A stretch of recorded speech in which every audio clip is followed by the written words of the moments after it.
Assalamualaikum warahmatullahi wabarakatuh. Perkenalkan teman-teman semua, saya Manda Damayanti dengan NIM S1A 024128 dari kelas B. Di video ini saya akan menjelaskan analisis putusan yakni mengenai putusan nomor 16 garis miring G garis miring 2025 garis miring PTUN titik BJM tentang sengketa penetapan anggota KPID. Jadi, perkara dalam putusan ini terdiri dari dua penggugat, yakni Romi Rahmat Reski dan Said Kamaruzaman sebagai peserta seleksi calon anggota KPID Kalimantan Selatan. Nah, keduanya tidak lulus dalam seleksi kompetensi dan merasa dirugikan secara materi, yakni biaya yang dikeluarkan untuk memenuhi persyaratan administratif dan secara imateri, yakni mengenai waktu yang terbuang sia-sia selama hampir 4 bulan, terhitung sejak 27 Januari 2025 sampai dengan 5 Mei 2025. Nah, objek sengketanya yaitu berupa surat keputusan Gubernur Kalimantan Selatan nomor 100.3.3.1 garis miring 0746 garis miring KUM garis miring 2025 tentang penetapan susunan anggota KPID Kalimantan Selatan masa jabatan periode tahun 2025 sampai 2028 yang diterbitkan pada tanggal 12 Agustus 2025. Nah, sedangkan tergugatnya yaitu merupakan Gubernur Kalimantan Selatan sebagai pejabat tata usaha negara yang menerbitkan surat keputusan atau objek sengketa tersebut. Oke, sekarang kita masuk ke timeline. Nah, jadi surat keputusan atau kita sebut sebagai objek sengketa aja ya. Nah, itu tuh diterbitkannya tanggal 12 Agustus 2025. Nah, karena para penggugat merasa dirugikan atas terbitnya objek sengketa itu, para penggugat mengajukan keberatan kepada tergugat, yakni tanggal 29 Agustus 2025. Nah, di dalam pasal 77 ayat 1 Undang-Undang Nomor 30 Tahun 2014 tentang Administrasi Pemerintahan atau UUAP, keputusan itu dapat diajukan keberatan dalam waktu paling lama 21 hari kerja sejak diumumkannya keputusan tersebut oleh badan atau pejabat pemerintahan. Nah, dari tanggal 12 ke tanggal 29 Agustus itu kan masih 13 hari kerja ya, berarti masih dalam tenggang waktu untuk mengajukan keberatan. Nah, sementara dalam ayat 4-nya di pasal 77 UAP itu, untuk batas penyelesaian keberatan dari badan atau pejabat pemerintahan itu 10 hari kerja. Tapi, dalam perkara ini, tidak ada tanggapan resmi dari tergugat hingga tanggal 6 Oktober 2025, sehingga para penggugat itu mengajukan gugatan ke PT UN pada tanggal 7 Oktober 2025. Kenapa nggak mengajukan banding terlebih dahulu? Nanti bakal saya bahas di analisis. Oke, lanjut. Sekarang mengenai posita, petitum, dan eksepsi. Nah, singkatnya, posita itu dasar gugatan yang diajukan para penggugat.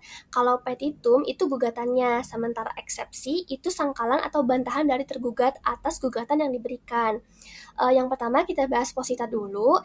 Dalam perkara ini ada banyak poin dalam posita, tapi saya hanya akan memaparkan intinya saja. Nah, sebenarnya posita atau dasar gugatan dari para penggugat itu karena mereka tidak lolos menjadi calon anggota KPID. Nah, untuk lolos jadi calon anggota KPID, jadi anggota KPID itu ada 3 tahap. Yang pertama itu tahap administrasi, yang kedua itu uji kompetensi, yang terdiri dari tes CAT, tes psikotes, sama tes wawancara, dan yang ketiga itu uji kelayakan atau fit and proper test. Nah, para penggugat ini tuh hanya lolos di tahapan administrasi, tidak lolos di tahapan uji kompetensi. Sementara ada salah satu anggota yang hasil tes psikologinya itu tidak dapat disarankan sesuai posisi, itu diterima. Nah, jadi penggugat ini merasa tidak terima. Mereka merasa sudah mengikuti prosedur tes dengan sebaik mungkin tapi tidak lolos, sementara salah satu calon anggota dengan hasil tes psikologi tidak dapat disarankan sesuai posisi itu lolos. Nah, posisi selanjutnya adalah mengenai transparansi. Para penggugat ini menilai hasil tes uji kompetensi tidak transparan karena hasil atau nilai yang diberikan kepada peserta hanya hasil dari tes CAT aja. Sementara untuk hasil tes psikotes dan tes wawancara itu tidak diberikan. Nah, para penggugat ini menganggap hal tersebut bertentangan dengan keputusan Komisi Penyiaran Indonesia Pusat nomor 3 tahun 2024 tentang pedoman tata cara pemilihan anggota Komisi Penyiaran Indonesia pada bab 1 terkait ketentuan umum. Nah, dan yang terakhir, para penggugat itu menyatakan bahwa objek sengketa yang dikeluarkan oleh tergugat itu bertentangan dengan asas-asas umum pemerintahan yang baik. Nah, yaitu yang pertama itu asas kepastian hukum. Jadi para penggugat itu menyatakan bahwa tergugat secara nyata telah melanggar asas kepastian hukum dengan alasan tergugat telah mengeluarkan surat keputusan tanpa memberikan dasar-dasar hukum yang jelas, kriteria penilaian yang pasti, dan prosedur yang dapat diprediksi. Nah, keputusan yang dikeluarkan tanpa landasan yang transparan itu menciptakan ketidakpastian bagi para pihak yang berkepentingan gitu. Nah, terus asas yang dianggap dilanggar yang kedua yaitu asas kecermatan. Nah, para penggugat ini menyatakan bahwa tergugat secara nyata telah melanggar asas kecermatan, yaitu yang mengandung arti bahwa suatu keputusan dan atau tindakan itu harus didasarkan pada informasi dan dokumen yang lengkap untuk mendukung legalitas penetapan dan atau pelaksanaan keputusan, sehingga keputusan yang diterbitkan diambil secara cermat berdasarkan dokumen yang benar dan dapat menghasilkan keputusan yang cermat menurut hukum yang mengutamakan landasan peraturan perundang-undangan dalam setiap kebijakan penyelenggaraan negara. Nah, asas terakhir yang dianggap yang dianggap dilanggar gitu oleh penggugat yaitu asas ketidakberpihakan. Nah, para penggugat ini menyatakan bahwa tergugat secara nyata telah melanggar asas ketidakberpihakan dengan alasan tergugat ini telah mengeluarkan surat keputusan tanpa memberikan kriteria-kriteria apa saja yang menjadi penilaian seseorang lulus seleksi dan tidak menunjukkan hasil penilaian tersebut. Nah, seharusnya tergugat itu tidak boleh memihak dalam mengambil keputusan dan tindakan. Asas ini tuh mewajibkan badan dan atau pejabat pemerintahan dalam menetapkan dan atau melakukan keputusan dan atau tindakan dengan mempertimbangkan kepentingan para pihak secara keseluruhan dan tidak diskriminatif. Nah, itu dia posita atau dasar gugatan dari para penggugat. Yang selanjutnya yaitu petitum atau gugatan. Nah, ada beberapa gugatan yang diajukan oleh para penggugat nih. Di antaranya, yang pertama yaitu mengabulkan gugatan para penggugat seluruhnya. Yang kedua, menyatakan batal atau tidak sah keputusan Gubernur Kalimantan Selatan nomor 100.3.746/KUM/KUM/2025 tentang penetapan susunan anggota KPID Kalimantan Selatan masa jabatan periode tahun 2025 sampai 2028 tanggal 12 Agustus 2025 atau dalam perkara ini tuh merupakan objek sengketa. Nah, yang ketiga yaitu mewajibkan tergugat untuk mencabut objek sengketa. Yang keempat, menghukum tergugat untuk membayar biaya perkara yang timbul dalam perkara ini atau apabila majelis hakim berpendapat lain, para penggugat memohon putusan yang seadil-adilnya. Nah, selanjutnya yaitu eksepsi. Nah, kalau eksepsi ini merupakan penyangkalan atau bantahan gugatan yang bersifat menolak atau tidak membenarkan gugatan dari para penggugat gitu. Nah, tadi kan sudah disebutkan ya beberapa gugatan dan dasar gugatannya dari para penggugat. Nah, di eksepsi ini tergugat itu ngasih bantahan gitu kalau gugatan dari penggugat itu nggak benar. Nah, di kasus ini tergugat itu mengeluarkan 3 eksepsi, yaitu yang pertama, penggugat tidak mempunyai kapasitas atau bertindak sebagai penggugat. Nah, jadi menurut tergugat, para penggugat itu tidak memiliki legal standing dalam perkara ini. Hal tersebut karena para penggugat tidak lulus dalam uji kompetensi yang pelaksanaannya itu merupakan kewenangan tim seleksi, bukan tergugat. Akibatnya, para penggugat itu tidak memiliki hubungan hukum dengan objek sengketa yang dipersoalkan. Nah, selain itu, objek sengketa yang diterbitkan oleh tergugat itu hanya merupakan tahap akhir dari keseluruhan proses seleksi. Setelah dilaksanakannya uji kompetensi oleh tim seleksi serta uji kepatutan dan kelayakan oleh DPRD Provinsi Kalimantan Selatan. Nah, bahkan dalam lampiran objek sengketa tersebut juga tidak tercantum nama-nama penggugat. Oleh karena itu, tergugat itu menyimpulkan bahwa para penggugat tidak memiliki kapasitas atau kedudukan hukum sebagai penggugat dalam perkara ini. Nah, eksepsi yang kedua yaitu gugatan para penggugat kabur. Nah, tergugat ini menyatakan bahwa dalam posita gugatan para penggugat juga tidak terdapat satupun dalil yang menjelaskan bahwa terbitnya objek sengketa itu melanggar peraturan perundang-undangan, mengandung cacat prosedur, cacat administrasi, ataupun bertentangan dengan asas-asas umum pemerintahan yang baik. Nah, tergugat ini mengatakan objek sengketa tersebut ditetapkan berdasarkan proses yang jelas yang diawali dengan menyampaikan hasil uji kepatutan dan kelayakan calon KPID Provinsi Kalimantan Selatan oleh DPRD Provinsi Kalimantan Selatan kepada gubernur melalui objek sengketa tanggal 10 Juni. Nah, oleh karena itu, karena gugatan para penggugat tidak menjelaskan secara jelas dasar hukum apa yang dilanggar oleh tergugat terkait penerbitan objek sengketa, maka gugatan tersebut tuh tidak jelas atau kabur. Nah, ketidakjelasan itu juga dilihat tergugat dari tidak sinkronnya antara posita gugatan dan petitum, sehingga secara hukum gugatan para penggugat seharusnya dinyatakan tidak dapat diterima atau NO. Nah, posita eksepsi yang terakhir itu gugatan penggugat kurang pihak. Nah, tergugat ini menerangkan bahwa dalam posita gugatan para penggugat itu menyatakan bahwa tanggal 5 Mei 2025 mereka melihat pengumuman di media sosial Instagram DPRD Provinsi Kalimantan Selatan mengenai hasil uji kompetensi dengan nomor 400.14.4.3 12 DPRD 2025. Nah, pengumuman tersebut memuat 5 nama yang berhak mengikuti tahap fit and proper test.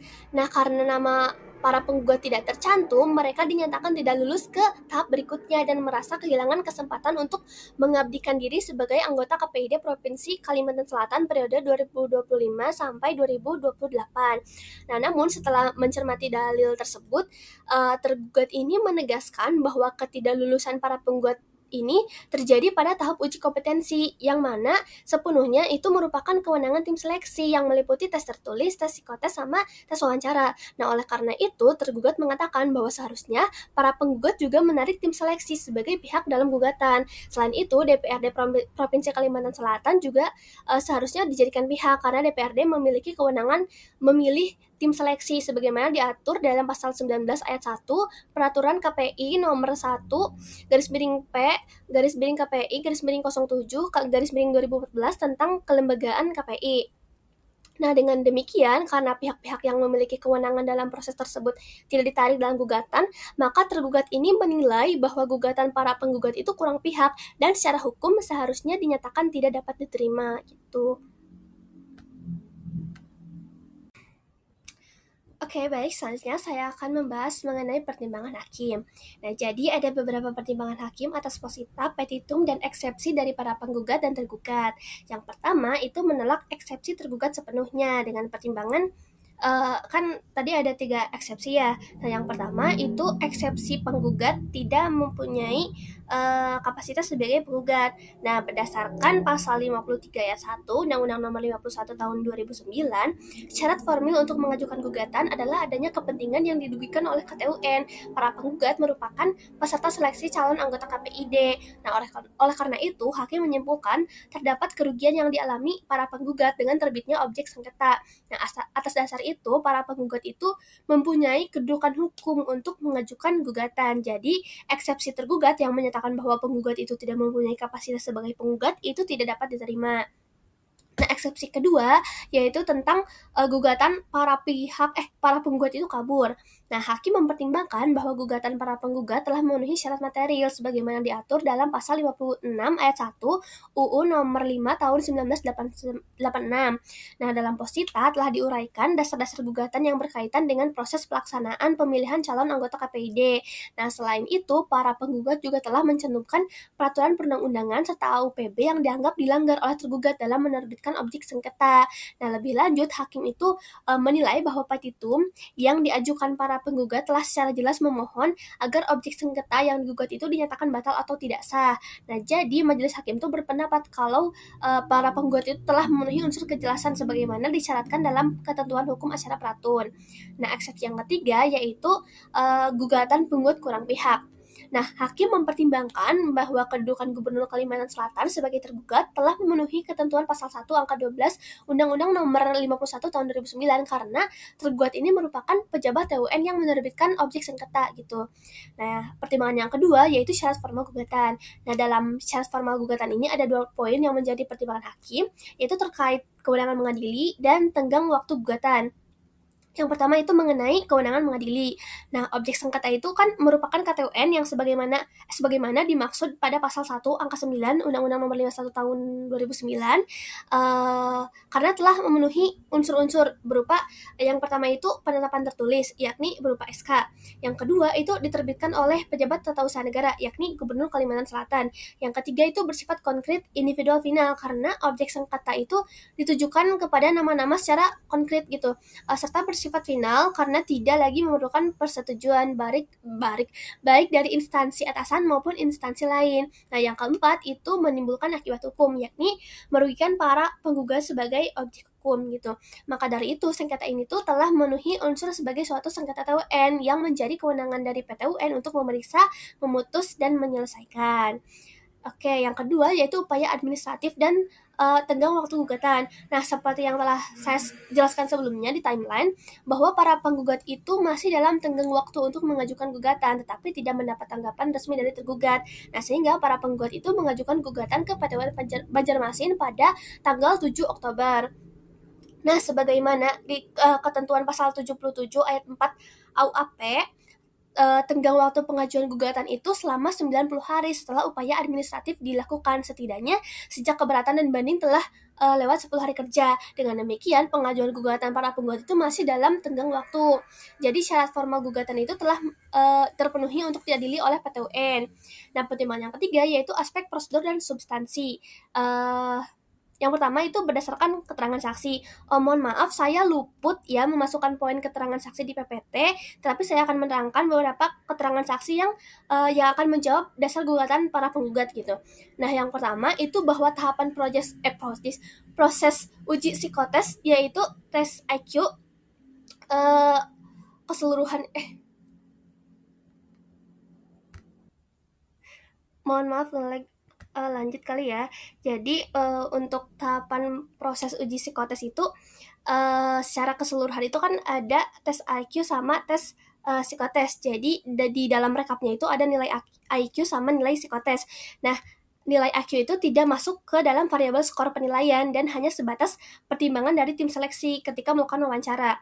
Nah, saksi sendiri itu sebagai salah satu tim seleksi itu tidak pernah melihat hasil psikotes secara perorangan, tetapi melihat hasil secara umum berupa tabel dan hasilnya itu berupa angka. Jadi pernyataan para penggugat terkait salah satu anggota yang mendapat hasil psikotes tidak dapat disarankan sesuai posisi itu tidak dapat dipertanggungjawabkan.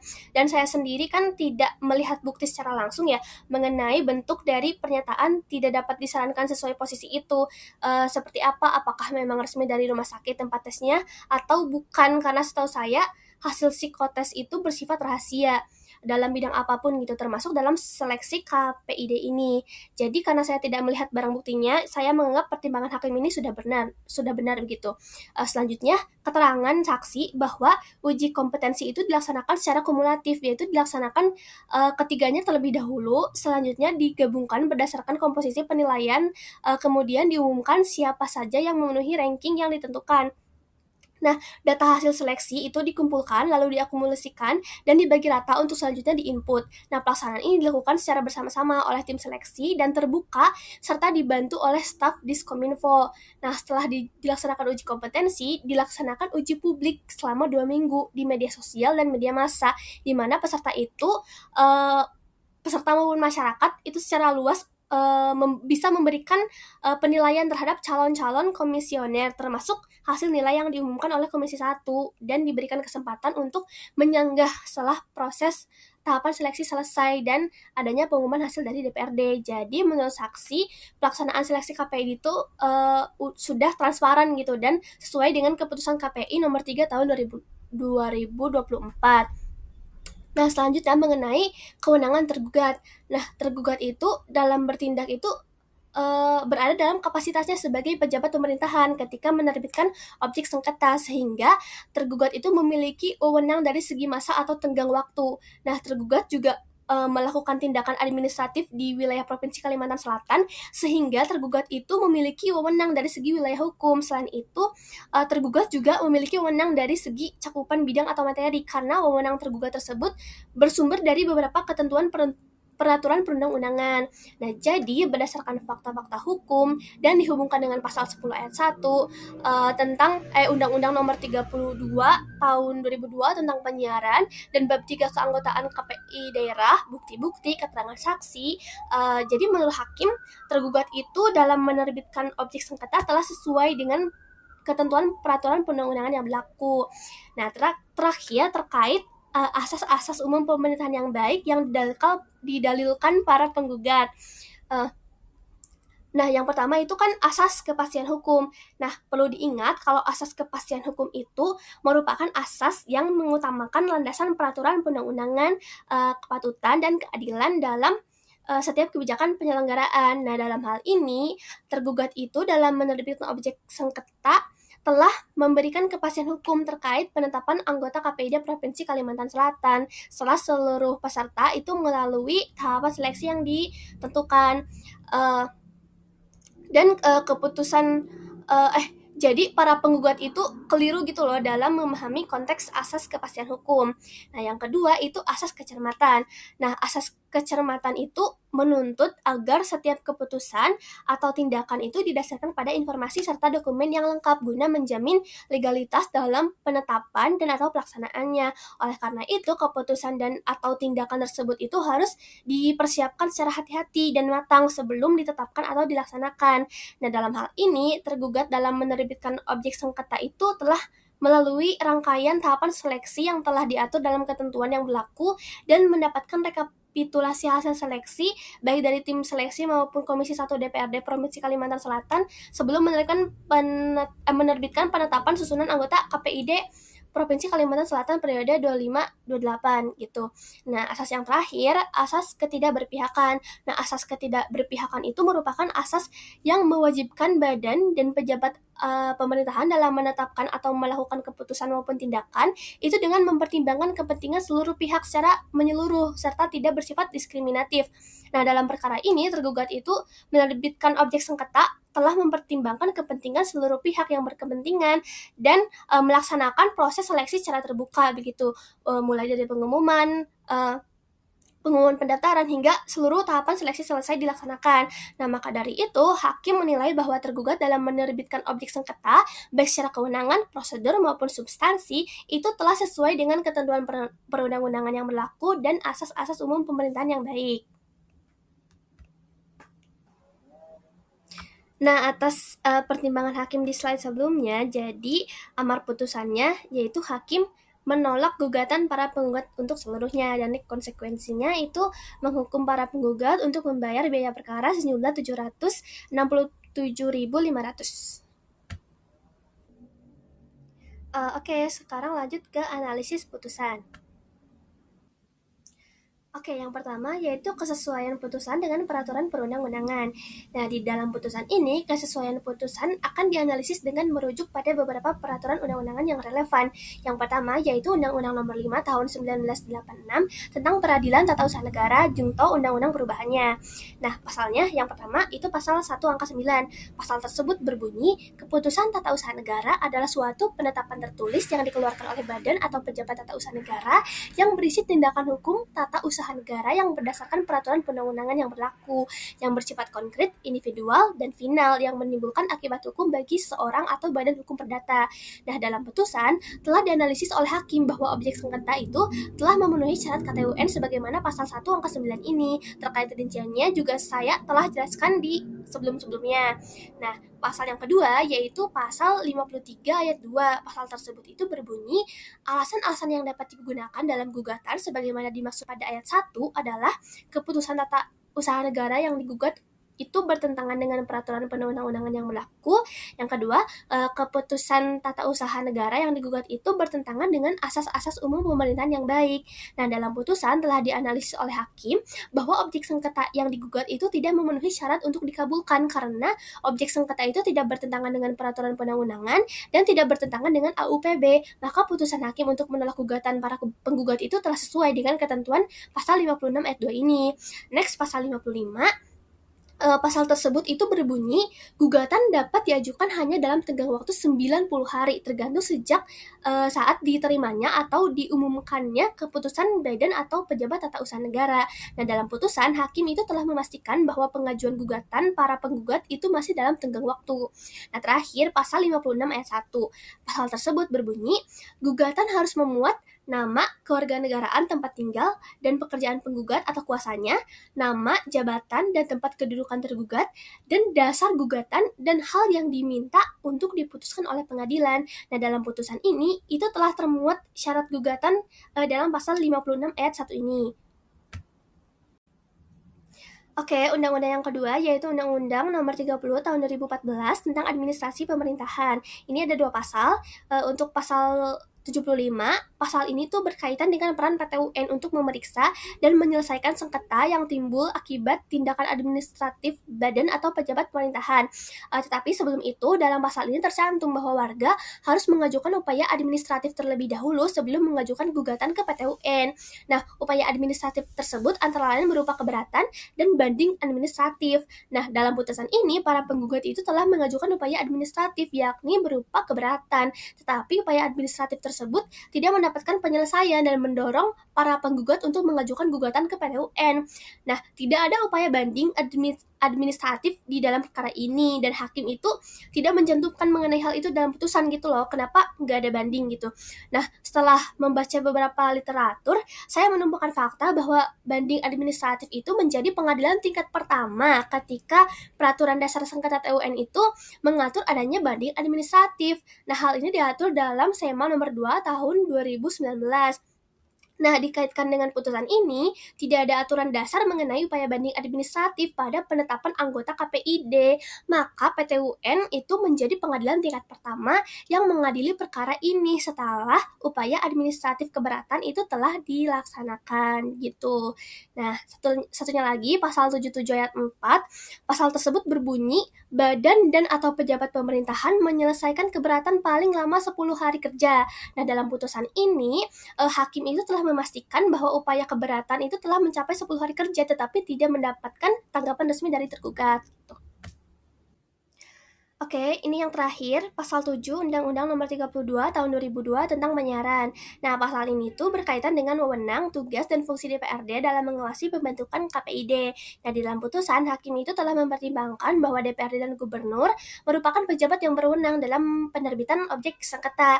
Nah, maka dari itu dapat disimpulkan bahwa pertimbangan hukum hakim dalam memutus perkara ini telah sesuai dengan peraturan perundang-undangan yang berlaku. Oke, tadi kan mengenai kesesuaian dengan peraturan perundang-undangan nih. Nah, sekarang kesesuaian dengan AUPB. Nah, dalam perkara ini, pertimbangan hukum majelis hakim itu juga telah memperhatikan penerapan AUPB sebagaimana diatur dalam UU Nomor 30 Tahun 2014 tentang Administrasi Pemerintahan. Dalam putusan ini, majelis hakim itu telah dalam pertimbangannya menilai berbagai aspek yang berkaitan dengan proses penerbitan objek sengketa serta prosedur yang ditempuh oleh para pihak sebelum mengajukan gugatan ke pengadilan. Nah, dengan demikian, penilaian tersebut menunjukkan bahwa hakim itu tidak hanya memeriksa kesesuaian keputusan dengan ketentuan perundang-undangan, tetapi juga mempertimbangkan prinsip-prinsip AUPB seperti asas kepastian hukum, asas keterbukaan, dan asas kecermatan. Nah, ini beberapa referensi yang saya gunakan. Baik, sekian pemaparan analisis putusan dari saya. Terima kasih telah menonton sampai akhir. Semoga teman-teman mengerti dengan apa yang saya jelaskan, meskipun saya agak ngerap dan belibet. Wassalamualaikum warahmatullahi wabarakatuh.